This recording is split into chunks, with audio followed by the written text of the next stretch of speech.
ভারতবর্ষের সংবিধান মেনে এদেশের বুকে আমরা বাস করি। শূন্য, মাইনাস, 234, 235, 7 বছরের সরকার কিচ্ছু যায় আসে না। আই রিপিট, কিচ্ছু যায় আসে না। সুপ্রিম কোর্ট নির্দিষ্টভাবে স্পষ্টভাবে বারবার বলে দিয়েছে যে মব লিঞ্চিংয়ের ঘটনায় প্রিভেন্টিভ মেজার হিসেবে রাজ্য সরকারকে কী কী দায়িত্ব পালন করতে হবে। কোথায় কে দায়িত্ব নিয়েছে? আপনি বলুন তো, কে কোন দায়িত্ব পালন করেছে? কোন দায়িত্ব পালন করেছে? কে কোন দায়িত্ব পালন করেছে?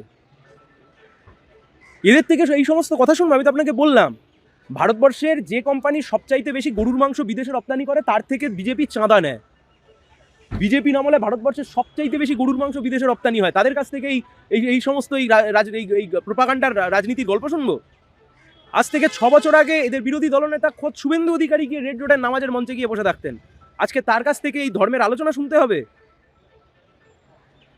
সুকান্ত মজুমদার তিনি নিজে আজ থেকে 8 বছর, 9 বছর, 10 বছর আগে তৃণমূলের শিক্ষক সংগঠনের নেতা ছিলেন, অধ্যাপক সংগঠনের নেতা ছিলেন। তার থেকে এই সমস্ত গল্প শুনতে হবে?